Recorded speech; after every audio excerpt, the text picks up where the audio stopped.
আপনি যখন শেখ হাসিনার জন্য মন খারাপ করেন তখন আমি ভাবি গোলাম আজমের কথা, যাকে বিনা দোষে ফাঁসিতে ঝোলানো হয়েছিল।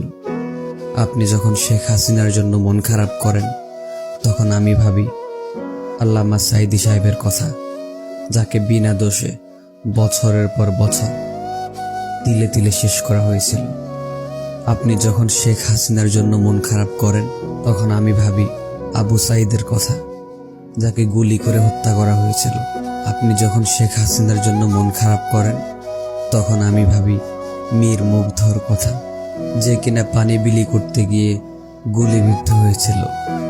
আপনি যখন শেখ হাসিনার জন্য মন খারাপ করেন তখন আমি ভাবি আয়নাঘরের কথা, যে আয়নাঘরের সামনে গেলে ভয়ে আপনি ঘুমোতে পারবেন না।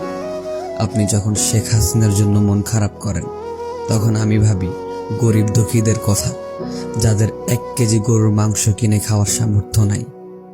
আপনি যখন শেখ হাসিনার জন্য চোখ দিয়ে পানি ফেলেন তখন আমি ভাবি আমার ইসলাম ধর্মের কথা, যে দেশে বুক ফুলিয়ে ইসলামের কথা বলা যেত না, শান্তিপূর্ণভাবে ওয়াজ মাহফিল করা যেত না, যে দেশে কোরআনের কথা বলা যেত না, যে দেশে ইসলামের কথা বলা মানুষরা ঠিকমতো রাতে ঘুমোতে পারত না। আপনার বিপরীতে আমি এগুলোই ভাবি।